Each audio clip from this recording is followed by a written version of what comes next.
ನಮಸ್ಕಾರ ಸ್ನೇಹಿತರೆ, ಎಲ್ಲರಿಗೂ ಮಾಸ್ಟರ್ ರಾಮಾನುಜನ್ ಅಕಾಡೆಮಿಗೆ ಸ್ವಾಗತ. ಈ ದಿನದ ಪ್ರಚಲಿತ ಘಟನೆಗಳ ಬಗ್ಗೆ ನಾವು ನೋಡೋದಾದ್ರೆ, ಮೊದಲನೆಯ ಪ್ರಮುಖ ಸುದ್ದಿ ಏನು ಅಂತಂದ್ರೆ, ಅಮೆರಿಕ ಸೌದಿ ಅರೇಬಿಯಾ ಅಣುಶಕ್ತಿ ಒಪ್ಪಂದ 2026ರಲ್ಲಿ ಅಮೆರಿಕ ಮತ್ತು ಸೌದಿ ಅರೇಬಿಯಾ ನಡುವೆ ಶಾಂತಿಯುತ ಅಣುಶಕ್ತಿ ಅಥವಾ ಸಿವಿಲ್ ನ್ಯೂಕ್ಲಿಯರ್ ಎನರ್ಜಿ ಕ್ಷೇತ್ರದಲ್ಲಿ ಮಹತ್ವದ ಸಹಕಾರ ಒಪ್ಪಂದ ನಡೆದಿದೆ. ಈ ಒಪ್ಪಂದದ ಉದ್ದೇಶ ಸೌದಿ ಅರೇಬಿಯಾದಲ್ಲಿ ಅಣು ವಿದ್ಯುತ್ ಸ್ಥಾವರಗಳನ್ನು ನಿರ್ಮಿಸಿ ವಿದ್ಯುತ್ ಉತ್ಪಾದನೆ ಮಾಡುವುದು. ಈ ಒಪ್ಪಂದ ಯಾಕೆ ಮಾಡ್ಕೊಳ್ಳಲಾಯಿತು ಅಂತಂದ್ರೆ, ಸೌದಿ ಅರೇಬಿಯಾದ ಉದ್ದೇಶ, ಸೌದಿ ಅರೇಬಿಯಾದ ಆರ್ಥಿಕತೆಯು ಮುಖ್ಯವಾಗಿ ತೈಲ ರಫ್ತಿನ ಮೇಲೆ ಅವಲಂಬಿತವಾಗಿರತಕ್ಕಂಥ ಪ್ರಮುಖ ದೇಶಗಳಲ್ಲಿ ಒಂದು ಅನ್ನೋದು ತಮಗೆಲ್ರಿಗೂ ಗೊತ್ತು. ಆದ್ರೆ ದೇಶವು ಈಗ ದೇಶೀಯ ವಿದ್ಯುತ್ ಉತ್ಪಾದನೆಗೆ ತೈಲವನ್ನು ಕಡಿಮೆ ಬಳಸಲು, ಹೆಚ್ಚು ತೈಲವನ್ನು ರಫ್ತು ಮಾಡಿ ಆದಾಯ ಹೆಚ್ಚಿಸಿಕೊಳ್ಳಲು, ವಿದ್ಯುತ್ ಬೇಡಿಕೆಯನ್ನು ಪೂರೈಸಲು, ಕಾರ್ಬನ್ ಹೊರಸೂಸುವಿಕೆಯನ್ನು ಕಡಿಮೆ ಮಾಡಲು ಇದರ ಉದ್ದೇಶವಾಗಿದೆ. ಅಮೆರಿಕ ಮತ್ತು ಸೌದಿ ಅರೇಬಿಯಾ ನಡುವೆ 30 ವರ್ಷಗಳ ನಾಗರಿಕ ಅಣುಶಕ್ತಿ ಒಪ್ಪಂದಕ್ಕೆ ಸಹಿ ಹಾಕಿವೆ. ಇದರ ಅಮೆರಿಕ ಉದ್ದೇಶ ಏನು ಅಂತ ನಾವು ನೋಡೋದಾದ್ರೆ, ಮಧ್ಯಪ್ರಾಚ್ಯದಲ್ಲಿ ತನ್ನ ಪ್ರಭಾವ ಹೆಚ್ಚಿಗೆ ಮಾಡಿಕೊಳ್ಳಲು ಇದರ ಉದ್ದೇಶ. ನಂತರ ಅಮೆರಿಕದ ಕಂಪನಿಗಳಿಗೆ ಅಣು ರಿಯಾಕ್ಟರ್ ನಿರ್ಮಾಣದ ಅವಕಾಶ ಸಿಗುತ್ತದೆ. ಸೌದಿ ಅರೇಬಿಯಾ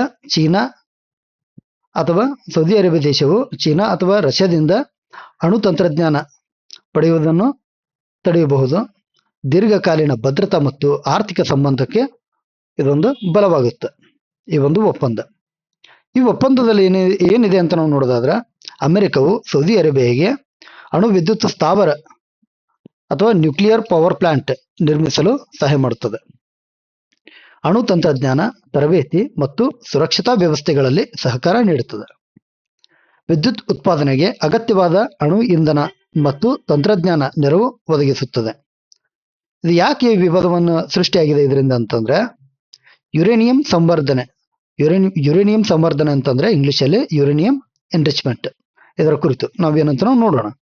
ಯುರೇನಿಯಂನಲ್ಲಿ ಯುರೇನಿಯಂ 235 ಎಂಬ ಐಸೋಟೋಪ್ನ ಪ್ರಮಾಣವನ್ನು ಹೆಚ್ಚಿಸುವ ಪ್ರಕ್ರಿಯೆಯಾಗಿದೆ. 3ರಿಂದ 5% ಸಂವರ್ಧನೆ. ಇದರಿಂದ ಅಣು ವಿದ್ಯುತ್ ಸ್ಥಾವರಗಳಿಗೆ 90% ಅಥವಾ ಹೆಚ್ಚು ಸಂವರ್ಧನೆಗೆ ಯಾವ್ದಕ್ಕೆ ತಯಾರಿಕೆ ಬಳಸ್ತಾರಪ್ಪ ಅಂದ್ರೆ ಅಣ್ವಸ್ತ್ರ ಅಥವಾ ನ್ಯೂಕ್ಲಿಯರ್ ಬಾಂಬ್ ತಯಾರಿಕೆಗೆ ಬಳಕೆ ಮಾಡ್ತಾರೆ. ಆದ ಕಾರಣ ಸೌದಿ ಅರೇಬಿಯಾ ಭವಿಷ್ಯದಲ್ಲಿ ಅಣ್ವಸ್ತ್ರ ನಿರ್ಮಾಣದ ಸಾಮರ್ಥ್ಯ ಪಡೆಯಬಹುದೇ ಎಂಬ ಆತಂಕ ಕೆಲ ರಾಷ್ಟ್ರಗಳಿಗೆ ಆಲ್ರೆಡಿ ಇದೆ. ಇದಕ್ಕೆ IAEA ಇದರ ಪಾತ್ರ ಏನು ಅಂತ ನಾವು ನೋಡೋದಾದ್ರೆ, IAEA ಅಂತಂದ್ರೆ ಫಸ್ಟ್ ಏನು, ಇಂಟರ್ನ್ಯಾಷನಲ್ ಅಟೋಮಿಕ್ ಎನರ್ಜಿ ಏಜೆನ್ಸಿ. ಇದರ ಮುಖ್ಯ ಕಚೇರಿಯಲ್ಲಿ ವಿಯೆನ್ನಾ, ಆಸ್ಟ್ರಿಯಾ ದೇಶದಲ್ಲಿದೆ. ಇದರ ಪಾತ್ರ ಏನು ಅಂತ ನಾವು ನೋಡೋದಾದ್ರೆ, ವಿಶ್ವಾದ್ಯಂತ ಅಣು ಶಕ್ತಿಯನ್ನು ಶಾಂತಿಯುತವಾಗಿ ಬಳಸಲಾಗುತ್ತದೆಯೇ ಎಂದು ಪರಿಶೀಲಿಸಲಾಗುತ್ತದೆ. ಅಣು ವಸ್ತುಗಳನ್ನು ಅಣ್ವಸ್ತ್ರ ತಯಾರಿಕೆಗೆ ಬಳಸುವುದನ್ನು ತಡೆಯಲು ಮೇಲ್ವಿಚಾರಣೆ ಮಾಡುತ್ತದೆ. ಈ ಒಪ್ಪಂದದ 3 ಪ್ರಮುಖ ಉದ್ದೇಶಗಳು ಯಾವತ್ತು ನಾವು ನೋಡೋದಾದ್ರೆ, ಅಣ್ವಸ್ತ್ರ ಹರಡುವಿಕೆ ತಡೆಯುವುದು, ಶಾಂತಿಯುತ ಅಣುಶಕ್ತಿ ಬಳಕೆಯನ್ನು ಉತ್ತೇಜಿಸುವುದು, ನಂತರ ಅಣ್ವಸ್ತ್ರ ನಿರಾಯುಧೀಕರಣಕ್ಕೆ ಉತ್ತೇಜನ ನೀಡುವುದು. ಈ ಒಪ್ಪಂದದಿಂದ ಆಗುವಂತ ಲಾಭಗಳು ಏನು ಅಂತ ನಾವು ನೋಡೋದಾದ್ರೆ, ಇಲ್ಲಿ ಶುದ್ಧ ವಿದ್ಯುತ್ ಉತ್ಪಾದನೆ, ತೈಲದ ಮೇಲಿನ ಅವಲಂಬನೆ ಕಡಿಮೆ ಮಾಡೋದು, ಆರ್ಥಿಕ ಅಭಿವೃದ್ಧಿಗೆ ಉತ್ತೇಜನ ನೀಡುವುದು, ಉದ್ಯೋಗ ಮತ್ತು ತಂತ್ರಜ್ಞಾನ ಅಭಿವೃದ್ಧಿ, ಹವಾಮಾನ ಬದಲಾವಣೆಯ ವಿರುದ್ಧ ಸಹಾಯ. ಇದರಲ್ಲಿ ಆಗ್ತಕ್ಕಂಥ ಸವಾಲುಗಳು ಯಾವುವು? ಅಣು ಅಪಘಾತದ ಅಪಾಯ, ಅಣು ತ್ಯಾಜ್ಯ ವಿಲೇವಾರಿ, ಅಣ್ವಸ್ತ್ರ ಪ್ರಸರಣ ಭೀತಿ, ಮಧ್ಯಪ್ರಾಚ್ಯದಲ್ಲಿ ಭದ್ರತಾ ಉದ್ವಿಗ್ನತೆ ಹೆಚ್ಚಾಗುವ ಸಾಧ್ಯತೆ. ಇದರಿಂದ ಭಾರತದ ಮೇಲೆ ಆಗುವಂತ ಪರಿಣಾಮಗಳು ನಾವು ಏನು ಅಂತ ನಾವು ನೋಡೋದಾದ್ರೆ, ಭಾರತಕ್ಕೂ ಅಣುಶಕ್ತಿ ಕ್ಷೇತ್ರದಲ್ಲಿ ಹೊಸ ಸಹಕಾರದ ಅವಕಾಶಗಳು ಮೂಡಬಹುದು. ಮಧ್ಯಪ್ರಾಚ್ಯದ ಸ್ಥಿರತೆ ಭಾರತದ ಇಂಧನ ಭದ್ರತೆಗೆ ಪ್ರಮುಖವಾಗಿದೆ. ಭಾರತಕ್ಕೆ ಸಂಬಂಧಿಸಿದ ಕೆಲವೊಂದಷ್ಟು ನಾವು ಮಾಹಿತಿಗಳು ನಾವು ಇದ್ರ ಬಗ್ಗೆ ರಿಲೇಟೆಡ್ ಆಗಿ ನಾವು ನೋಡೋದಾದ್ರೆ, ಭಾರತದ ಪ್ರಮುಖ ಅಣುಶಕ್ತಿ ಸಂಸ್ಥೆ NPCIL, nuclear power corporation of India limited, ಅಣುಶಕ್ತಿ ಇಲಾಖೆ, ಡಿಪಾರ್ಟ್ಮೆಂಟ್ ಆಫ್ ಅಟೋಮಿಕ್ ಎನರ್ಜಿ. ಪ್ರಮುಖ ಅಣು ವಿದ್ಯುತ್ ಸ್ಥಾವರಗಳು ಯಾವ್ಯಾವ ಅಂತ ನಾವು ನೋಡೋದಾದ್ರೆ, ಕೈಗಾ ಕರ್ನಾಟಕದಲ್ಲಿ, ಕುಡಂಕುಳಂ ಎಲ್ಲಿ ತಮಿಳುನಾಡುವಲ್ಲಿ, ತಾರಾಪುರ ಮಹಾರಾಷ್ಟ್ರದಲ್ಲಿ, ಕಕ್ರಾಪಾರ್ ಗುಜರಾತ್ನಲ್ಲಿ, ರಬತ್ ಭಾಟ ರಾಜಸ್ಥಾನದಲ್ಲಿ. ಮುಂದಿನ ಪ್ರಮುಖ ಸುದ್ದಿ ನಾವು ನೋಡೋದಾದ್ರೆ ಔಷಧಿಗಳ ಮೇಲೆ ಟ್ರಂಪ್ ಸುಂಕಾಸ್ತ್ರ. ಏನಿದು ಸುದ್ದಿ? ಅಮೆರಿಕದ ಅಧ್ಯಕ್ಷ ಡೊನಾಲ್ಡ್ ಟ್ರಂಪ್ ಅವರು ಔಷಧಿಗಳ ಮೇಲೆ ಆಮದು ಸುಂಕ ವಿಧಿಸುವ ಕುರಿತು ನೀಡಿರುವ ಎಚ್ಚರಿಕೆ. ಅಂದ್ರೆ ಆಲ್ರೆಡಿ ಅದಕ್ಕೆ ಪ್ರಿಪರೇಷನ್ ಮಾಡ್ಕೊಳ್ತಿದ್ದಾರೆ. ಏನು ಭಾರತ ದೇಶದಿಂದ ಹೋಗ್ತಕ್ಕಂಥ ಏನು ಔಷಧಿಗಳಿದಾವ ಅದ್ರ ಮೇಲೆ ಸುಂಕ ಹೆಚ್ಚಿಗೆ ಮಾಡಲಿಕ್ಕೆ, ಟ್ಯಾರಿಫ್ ಹೆಚ್ಚಿಗೆ ಮಾಡಲಿಕ್ಕೆ ಯೋಚನೆ ಮಾಡಿ ನಡೀತದೆ. ಇದು ಏನು ಹೇಳಿದಾರೆ ಅದ್ರ ಬಗ್ಗೆ ಸ್ಟೇಟ್ಮೆಂಟ್ ಏನು ಕೊಟ್ಟಿದ್ದಾರೆ ಅಂದ್ರೆ ಟ್ರಂಪ್ ಅವರು ಅಮೆರಿಕದಲ್ಲಿ ಉತ್ಪಾದನೆ ಹೆಚ್ಚಿಸುವ ಉದ್ದೇಶದಿಂದ ವಿದೇಶದಿಂದ ಆಮದು ಆಗುವ ಔಷಧಿಗಳ ಮೇಲೆ ಹೆಚ್ಚಿನ ಸುಂಕ ವಿಧಿಸುವುದಾಗಿ ಟ್ರಂಪ್ ಘೋಷಣೆ ಮಾಡಿದರು. ಇದು ಏನು 2028ರ ವೇಳೆಗೆ ಈ ನೀತಿಯನ್ನು ಸಂಪೂರ್ಣವಾಗಿ ಜಾರಿಗೊಳಿಸುವ ಇದರ ಗುರಿಯಾಗಿದೆ.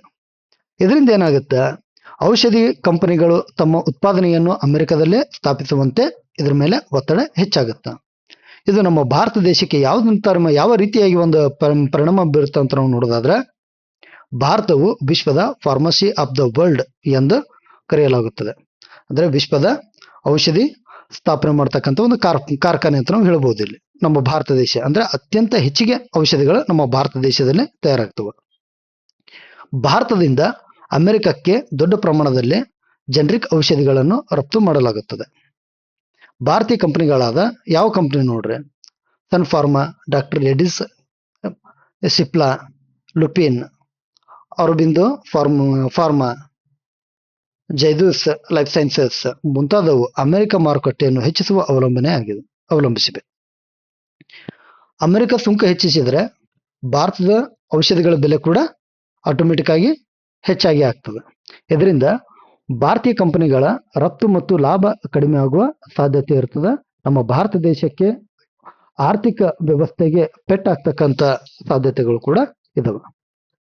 ಜನರಿಕ್ ಔಷಧಿ ಅಂತಂದ್ರೆ ಮೂಲ ಔಷಧಿಯ ಪೇಟೆಂಟ್ ಅವಧಿ ಮುಗಿದ ನಂತರ ಅದೇ ಗುಣಮಟ್ಟ, ಸುರಕ್ಷತೆ ಮತ್ತು ಪರಿಣಾಮಕಾರತ್ವದೊಂದಿಗೆ ತಯಾರಿಸುವ ಕಡಿಮೆ ಬೆಲೆಯ ಔಷಧಿಯನ್ನು ಜನರಿಕ್ ಔಷಧಿ ಎಂದು ಕರಿತೀವಿ. ಭಾರತವು ಜಗತ್ತಿನ ಅತಿ ದೊಡ್ಡ ಜನರಿಕ್ ಔಷಧಿ ಉತ್ಪಾದಕ ರಾಷ್ಟ್ರಗಳಲ್ಲಿ ಒಂದಾಗಿದೆ. ಭಾರತದ ಔಷಧಿ ಉದ್ಯಮದ ಮಹತ್ವ ಏನು ಅಂತ ನಾವು ನೋಡೋದಾದ್ರೆ, ಭಾರತವು ಜಾಗತಿಕ ಲಸಿಕೆಗಳ ಸುಮಾರು 60% ಪೂರೈಸುತ್ತದೆ. ಅಮೆರಿಕಕ್ಕೆ ರಫ್ತು ಮಾಡುವ ಔಷಧಿಗಳಲ್ಲಿ ಭಾರತದ ಪಾಲು ಅತ್ಯಂತ ಮಹತ್ವದಾಗಿದೆ. ಭಾರತದ ಒಟ್ಟು ಔಷಧಿ ರಫ್ತಿನಲ್ಲಿ ಅಮೆರಿಕವೇ ಅತಿ ದೊಡ್ಡ ಮಾರುಕಟ್ಟೆ. ಇದರ ಪರಿಣಾಮಗಳು ಯಾವುವು ಅಂತ ನಾವು ನೋಡೋದಾದ್ರೆ, ಭಾರತೀಯ ಕಂಪನಿಗಳ ಲಾಭ ಕುಸಿಯಬಹುದು, ಅಮೆರಿಕದಲ್ಲಿ ಔಷಧಿಗಳ ಬೆಲೆ ಏರಬಹುದು, ಕೆಲವು ಕಂಪನಿಗಳು ಅಮೆರಿಕದಿಂದಲೇ ಕಾರ್ಖಾನೆ ತೆರೆಯುವ ಸಾಧ್ಯತೆ ಇದೆ, ಭಾರತ ಸರ್ಕಾರ ಹೊಸ ರಫ್ತು ಮಾರುಕಟ್ಟೆಗಳನ್ನು ಹುಡುಕಬಹುದು. ಇದು ಇದರ ಒಂದು ಸುದ್ದಿ.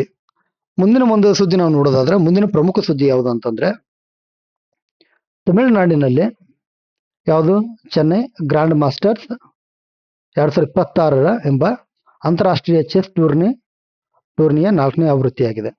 ಪಂದ್ಯಗಳು 2026 July 16ರಿಂದ July 22ರವರೆಗೆ ನಡೆದಿದ್ದಾವೆ.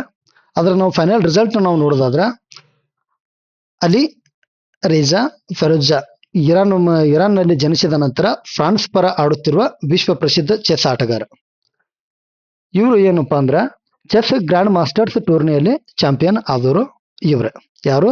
Ali Reza ಫೆರೋಜಾ. Final ಸುತ್ತಿನಲ್ಲಿ ಯಾರ ಜೊತೆ ಆಡಿದಾರೆ ಅಂತಂದ್ರ ಭಾರತದ ಅರ್ಜುನ್ ಎರಿಗೈಸಿ ಅವರನ್ನು ಮಣಿಸಿ ಈ ಒಂದು ಪ್ರಶಸ್ತಿ ಪಡೆದರು. ಟೂರ್ನಿಯಲ್ಲಿ ಒಟ್ಟು 4.5 ಅಂಕಗಳನ್ನು ಪಡೆದು ಮೊದಲ ಸ್ಥಾನ ಪಡೆದರು. ಯಾರು? ಅಲಿ ರೇಜಾ ಫೆರೋಜಾ. ಅರ್ಜುನ್ ಎರಿಗೈಸಿ ಉತ್ತಮ ಪ್ರದರ್ಶನ ನೀಡಿದರೂ ಸಹ ಏನಪ್ಪಾ ಅಂದ್ರೆ 2ನೇ ಸ್ಥಾನಕ್ಕೆ ಅವರು ತೃಪ್ತಿ ಪಟ್ಕೊಂಡಿದ್ರು. ಅಲಿ ರೇಜಾ ಫೆರೋಜಾ ಇವರ ಬಗ್ಗೆ ನಾವು ನೋಡೋದಾದ್ರೆ, ಜನನ 18 ಜೂನ್ 2003, ಮೂಲ ದೇಶ ಯಾವುದು? ಇರಾನ್. ಪ್ರಸ್ತುತ ಪ್ರತಿನಿಧಿಸುತ್ತಿರುವ ದೇಶ ಯಾವುದು ಅಂತಂದ್ರೆ ಫ್ರಾನ್ಸ್ ಪರ ಇವರಿಗೂ ಆಟ ಆಡ್ತಿದ್ರು. ವೃತ್ತಿ ಯಾವುದು? Chess grand master. ವಿಶ್ವದ ಅತ್ಯಂತ ಪ್ರತಿಭಾವಂತ ಯುವ ಚೆಸ್ ಆಟಗಾರರು ಇವರು ಕೂಡ ಒಬ್ರು. ಅರ್ಜುನ್ ಎರಗೇಸಿ ಇವ್ರ ಬಗ್ಗೆ ನಾವು ನೋಡೋದಾದ್ರೆ, ನಮ್ಮ ಭಾರತ ದೇಶದವರು, ಭಾರತಕ್ಕೆ ಸೇರಿದ ಚೆಸ್ ಗ್ರ್ಯಾಂಡ್ ಮಾಸ್ಟರ್. ಇವರಲ್ಲಿ ಮೂಲತಃ ತೆಲಂಗಾಣದವರು. ಭಾರತದ ಅಗ್ರ ಯುವ ಚೆಸ್ ಆಟಗಾರರಲ್ಲಿ ಇವರು ಕೂಡ ಒಬ್ರು. ವಿಶ್ವ ರ್ಯಾಂಕಿಂಗ್ ನಲ್ಲಿ ಪ್ರಮುಖ ಸ್ಥಾನ ಹೊಂದಿರ್ತಾರೆ. ಹಂಗಾದ್ರೆ ಈ ಒಂದು ಗ್ರ್ಯಾಂಡ್ ಮಾಸ್ಟರ್ ಅಂದ್ರೆ ಏನು ಅಂತ ನಾವು ನೋಡೋದಾದ್ರೆ, ಚೆಸ್ ಆಟದಲ್ಲಿ ನೀಡಲಾಗುವ ಅತ್ಯುನ್ನತ ಅಂತಾರಾಷ್ಟ್ರೀಯ ಪದವಿ ಇದಾಗಿದೆ. ಈ ಪದವಿಯನ್ನು FIDE ಅಂದ್ರೆ ಇಂಟರ್ನ್ಯಾಷನಲ್ ಚೆಸ್ ಫೆಡರೇಷನ್ ಸಂಸ್ಥೆ ನೀಡುತ್ತೆ. ಒಮ್ಮೆ ಪಡೆದರೆ ಜೀವಮಾನ ಪೂರ್ತಿ ಮಾನ್ಯವಾಗಿರುತ್ತದೆ. FIDE ಬಗ್ಗೆ ನಾವು ನೋಡೋದಾದ್ರೆ ಇಂಟರ್ನ್ಯಾಷನಲ್ ಚೆಸ್ ಫೆಡರೇಷನ್, ಇದರ ಸ್ಥಾಪನೆ 1924ರಲ್ಲಿ ಆಗಿದೆ.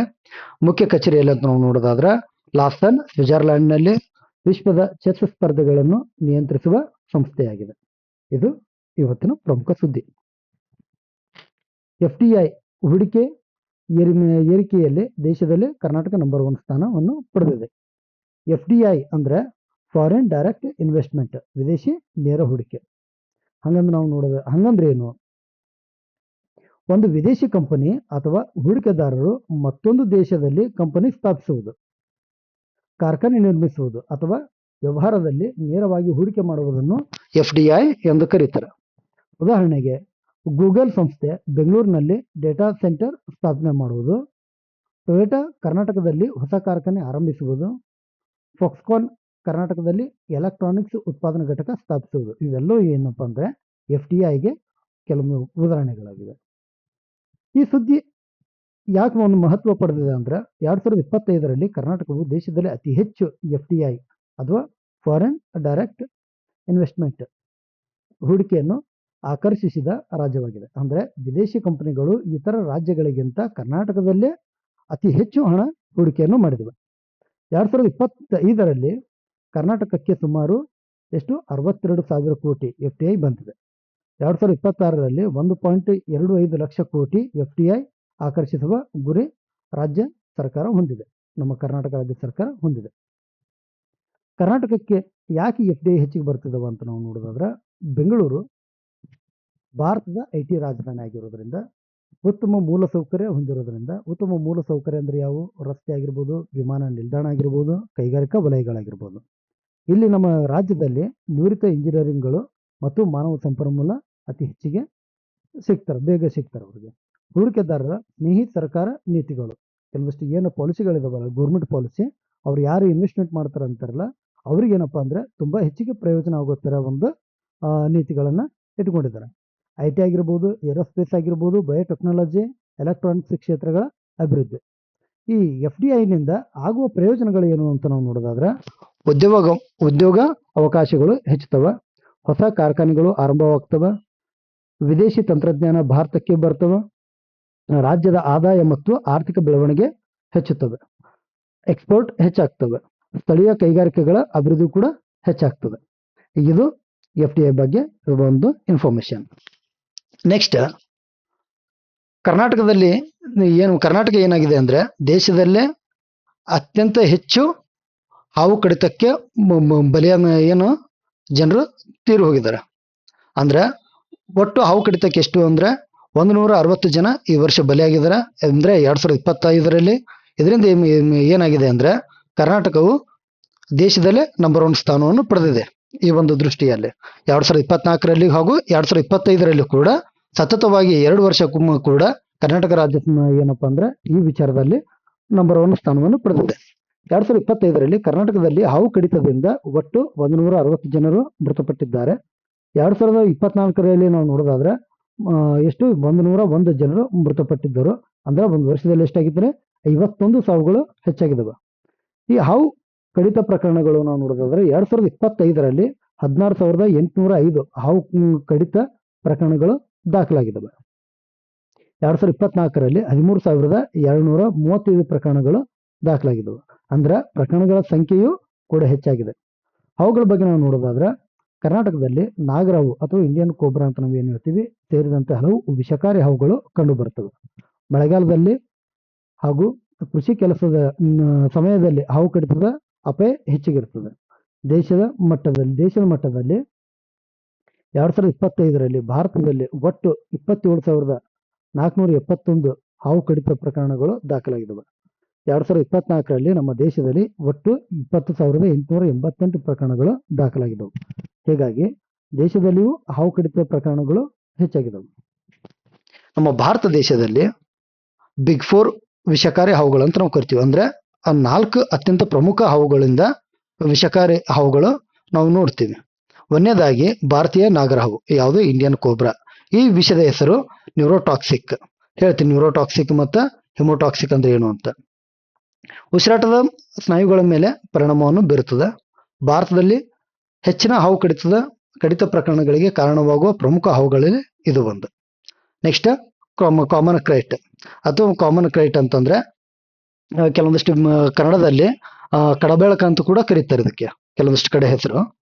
ಈ ವಿಷದ ಹೆಸರು ಏನಪ್ಪಾ ಅಂದ್ರೆ ಇದು ಕೂಡ ನ್ಯೂರೋಟಾಕ್ಸಿಕ್. ಹೆಚ್ಚಾಗಿ ರಾತ್ರಿಯಲ್ಲಿ ಕಚ್ಚುತ್ತವ.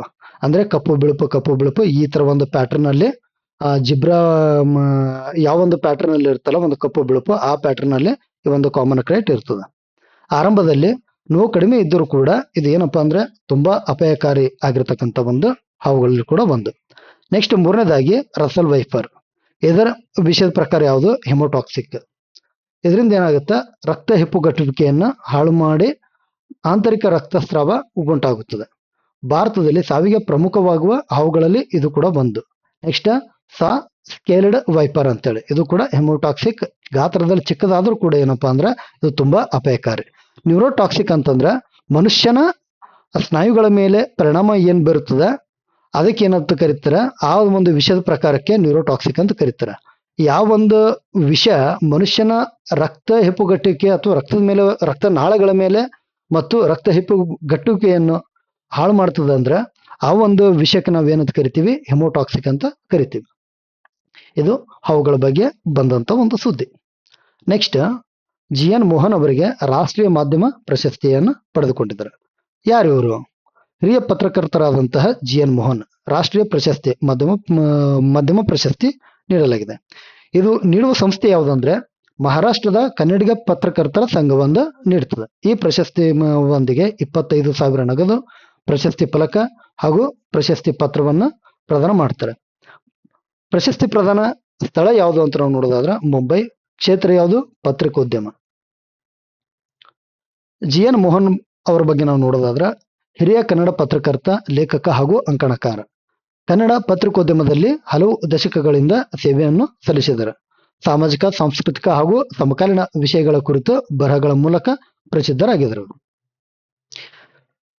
ನೆಕ್ಸ್ಟ್ ಮುಂದಿನ ಒಂದು ಸುದ್ದಿ ನಾವು ನೋಡೋದಾದ್ರೆ ಕರ್ನಾಟಕ ಕಾರ್ಯನಿರತ ಪತ್ರಕರ್ತರ ಸಂಘವು ನೀಡುವ ದತ್ತಿನಿಧಿ ಪ್ರಶಸ್ತಿ ಹಾಗೂ ವಿಶೇಷ ಪ್ರಶಸ್ತಿಗಳನ್ನು ಪ್ರಕಟಿಸಲಾಗಿದ್ದು, ಯಾರು? ಪ್ರಜಾವಾಣಿಯ ಮುಖ್ಯ ವರದಿಗಾರ ಆಗಿರ್ತಕ್ಕಂತಹ ಎಸ್ ರವಿಪ್ರಕಾಶ್ ಅವರಿಗೆ HS ದೊರೆಸ್ವಾಮಿ ಅವರ ಪ್ರಶಸ್ತಿ ದೊರಕಿದೆ. ಈ HS ದೊರೆಸ್ವಾಮಿ ಪ್ರಶಸ್ತಿ ನಾವು ಹೇಳ್ತೀವಿ ಏನು ಅಂತ ನಾವು ನೋಡೋದಾದ್ರೆ HS ದೊರೆಸ್ವಾಮಿ ಪ್ರಶಸ್ತಿ ಕರ್ನಾಟಕ ಸರ್ಕಾರವು ಘೋಷಿಸಿರುವ ಹೊಸ ರಾಜ್ಯದ ಪ್ರಶಸ್ತಿಗಳಲ್ಲಿ ಒಂದಾಗಿದೆ. HS ದೊರೆಸ್ವಾಮಿ ಯಾರು ಅಂತ ನಾವು ನೋಡೋದಾದ್ರೆ ಪೂರ್ಣ ಹೆಸರು ಆರುಹಳ್ಳಿ ಶ್ರೀನಿವಾಸಯ್ಯ ದೊರೆಸ್ವಾಮಿ. ಇವರ ಜನನ 10 ಏಪ್ರಿಲ್ 1918ರಲ್ಲಿ. ಇವರ ಮರಣ ಯಾವಾಗ ಅಂತಂದ್ರೆ 26 ಮೇ 2021ರಲ್ಲಿ ಆಗಿದೆ. ಇವರು ಭಾರತದ ಸ್ವಾತಂತ್ರ್ಯ ಹೋರಾಟಗಾರರು, ಹಿರಿಯ ಗಾಂಧಿವಾದಿ, ಸಮಾಜ ಸೇವಕರು ಹಾಗೂ ಲೇಖಕರಾಗಿದ್ರು. ಬ್ರಿಟಿಷರ ವಿರುದ್ಧದ ಕ್ವಿಟ್ ಇಂಡಿಯಾ ಮೂವ್ಮೆಂಟ್ 1942ರಲ್ಲಿ ಆದಂತಹ ಕ್ವಿಟ್ ಇಂಡಿಯಾ ಮೂವ್ಮೆಂಟ್ ನಲ್ಲಿ ಭಾಗವಹಿಸಿ ಜೈಲು ಶಿಕ್ಷೆಯನ್ನು ಅನುಭವಿಸಿದವರು. ಸ್ವಾತಂತ್ರ್ಯದ ನಂತರವೂ ಸಾಮಾಜಿಕ ನ್ಯಾಯ, ಪ್ರಜಾಪ್ರಭುತ್ವ ಮತ್ತು ಜನಪರ ಚಳವಳಿಗಳಲ್ಲಿ ಸಕ್ರಿಯರಾಗಿದ್ದರು. HS ದೊರೆಸ್ವಾಮಿ ಪ್ರಶಸ್ತಿ ಕ್ಷೇತ್ರ. ಅವರ ಕ್ಷೇತ್ರ ಸಮಾಜ ಸೇವೆ, ಸಾರ್ವಜನಿಕ ಜೀವನದಲ್ಲಿ ಅತ್ಯುತ್ತಮ ಕೊಡುಗೆ. ಇದರ ಉದ್ದೇಶ ಸಮಾಜಮುಖಿ ಕಾರ್ಯ, ಮಾನವ ಹಕ್ಕುಗಳ ರಕ್ಷಣೆ, ಪ್ರಜಾಪ್ರಭುತ್ವದ ಮೌಲ್ಯಗಳು ಮತ್ತು ಜನಪರ ಸೇವೆ ಸಲ್ಲಿಸಿದ ವ್ಯಕ್ತಿಗಳನ್ನು ಗೌರವಿಸುವುದು. ಈ ಪ್ರಶಸ್ತಿಯನ್ನು ಕರ್ನಾಟಕ ಸರ್ಕಾರವು ಅವರ ಸ್ಮರಣಾರ್ಥ ಸ್ಥಾಪಿತವಾಗಿದೆ. ಇಷ್ಟು ಈ ಹೊತ್ತಿನ ಪ್ರಮುಖ ಸುದ್ದಿಗಳಲ್ಲಿ ಇದು ಒಂದು. ಇವತ್ತಿನ ಒಂದು ಪ್ರಚಲಿತ ಘಟನೆಗಳ ಬಗ್ಗೆ ತಾವೆಲ್ಲರೂ ಕೇಳಿದ್ದಕ್ಕೆ ಧನ್ಯವಾದಗಳು. ಈ ಒಂದು ಚಾನೆಲ್ ಅನ್ನು ದಯವಿಟ್ಟು ತಾವೆಲ್ಲರೂ ಸಹಕರಿಸಿ ಸಬ್ಸ್ಕ್ರೈಬ್ ಮಾಡಿ ಮತ್ತೆ ಲೈಕ್ ಮಾಡಿ ಶೇರ್ ಮಾಡಿ ಅಂತ ಹೇಳ್ತಾ ಇವತ್ತಿನ ಸುದ್ದಿ ಮುಗಿಸ್ತಾ ಇದ್ರಿ. ಧನ್ಯವಾದಗಳು.